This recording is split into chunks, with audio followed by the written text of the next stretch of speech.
तारीख होती 5 मार्च 1993. संध्याकाळचे जवळपास 5 वाजले होते. पुण्यातील आपल्या घरी काँग्रेसचे ज्येष्ठ नेते आणि तत्कालीन शिक्षण मंत्री अनंतराव थोपटे एका फोनची वाट पाहत बसले होते. दुसऱ्या दिवशी म्हणजे 6 मार्चला महाराष्ट्राच्या नव्या मंत्रिमंडळाचा शपथविधी होणार होता. मुख्यमंत्री स्वतः आपल्या मंत्र्यांना फोन करून शपथविधीसाठी तयार राहण्यास सांगतात, ही परंपरा होती. त्यामुळे त्या दिवशी घरातील प्रत्येक फोनची रिंग वाजली की थोपटेंना वाटायचं हा फोन शरद पवारांचा असेल.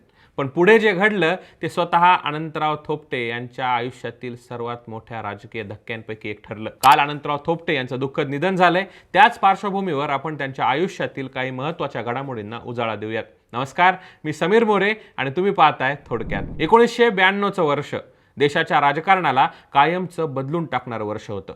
6 डिसेंबर 1992 रोजी अयोध्येतील बाबरी मशीद पाडण्यात आली आणि त्यानंतर देशभरात तणावाचं वातावरण निर्माण झालं. अनेक शहरांमध्ये दंगली उसळल्या. त्याचा सर्वात मोठा फटका बसला तो मुंबईला.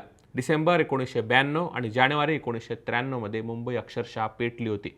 शेकडो लोकांचा जीव गेला, हजारो लोक जखमी झाले आणि राज्य सरकारवर परिस्थिती हाताळण्यात अपयश आल्याची टीका होऊ लागली. त्यावेळी महाराष्ट्राचे मुख्यमंत्री होते सुधाकरराव नाईक. पण दंगली नियंत्रणात आणण्यात त्यांना अपयश आल्याचं चित्र तयार झालं आणि दिल्लीतील काँग्रेस नेतृत्वावरही प्रचंड मोठ्या प्रमाणात दबाव होता. अखेर परिस्थिती इतकी गंभीर झाली की मुख्यमंत्री बदलण्याचा निर्णय घेण्यात आला. त्यावेळी केंद्रात संरक्षण मंत्री असलेले शरद पवार यांना पुन्हा महाराष्ट्रात पाठवण्यात आलं आणि मार्च 1993 मध्ये ते चौथ्यांदा मुख्यमंत्री बनले. स्वतः शरद पवार यांनी नंतर सांगितलं की ते सुरुवातीला महाराष्ट्रात परत यायला तयार नव्हते, पण राजकीय परिस्थितीमुळे त्यांना राज्याची धुरा स्वीकारावी लागली. यात सुधाकरराव नाईक यांच्या मंत्रिमंडळात अनंतराव थोपटे शिक्षण मंत्री होते. अनेक खात्यांचा अनुभव, पक्षात मोठं वजन आणि ग्रामीण महाराष्ट्रात मजबूत जनाधार असल्यामुळे शरद पवार मुख्यमंत्री झाल्यानंतरही थोपटे मंत्रिमंडळात कायम राहतील अशी सर्वांनाच खात्री होती. पण प्रत्येक वेळी निराशाच पदरी पडत होती. दिवस संपत आला होता, फोन मात्र आला नाही. बाहेर जाण्याची देखील त्यांची हिंमत होत नव्हती. आपण बाहेर गेलो आणि फोन आला तर, या विचाराने ते घरातच फेऱ्या मारत होते. मनात असंख्य प्रश्न होते. आपल्याला मंत्रिमंडळातून वगळलं तर नाही ना, हा प्रश्न त्यांना सतावत होता. महाराष्ट्राच्या राजकारणात तब्बल 13 वर्ष मंत्री राहिलेला, अनेक महत्त्वाची खाती सांभाळलेला नेता अशा अस्वस्थ अवस्थेत घरात फिरत होता. आणि त्याच वेळी दारात आले विलासराव देशमुख. विलासराव आत येताच हसत म्हणाले, काय नेते, शपथविधीची तयारी झाली का?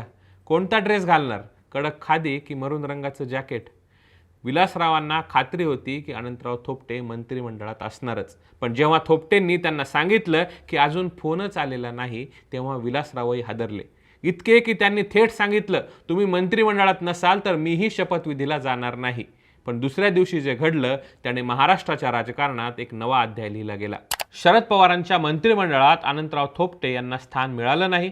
कार्यक्षम मंत्री म्हणून ओळख असलेल्या नेत्याला अचानक बाहेरचा रस्ता दाखवण्यात आला आणि आजही हा प्रश्न अनेकांना पडतो की अखेर थोपटेंना का वगळण्यात आलं.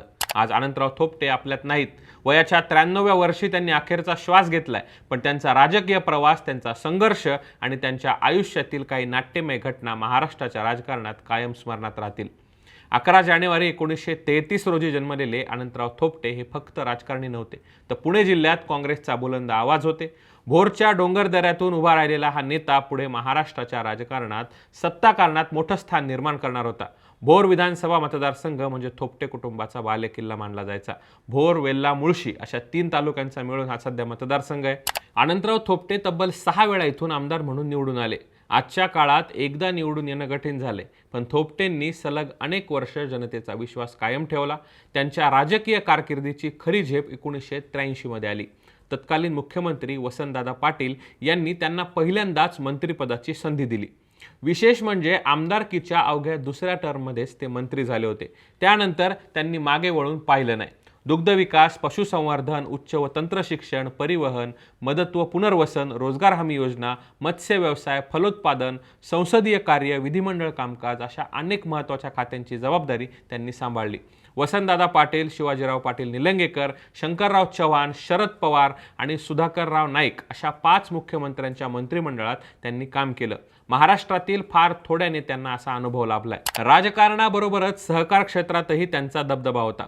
पुणे जिल्हा मध्यवर्ती सहकारी बँकेचे ते 15 वर्ष संचालक राहिले. पुणे जिल्हा दूध संघात त्यांनी काम केलं. महाराष्ट्र राज्य सहकारी दूध महासंघ म्हणजेच महानंदा डेअरीचे पहिले अध्यक्ष होण्याचा मानही त्यांनाच मिळाला होता.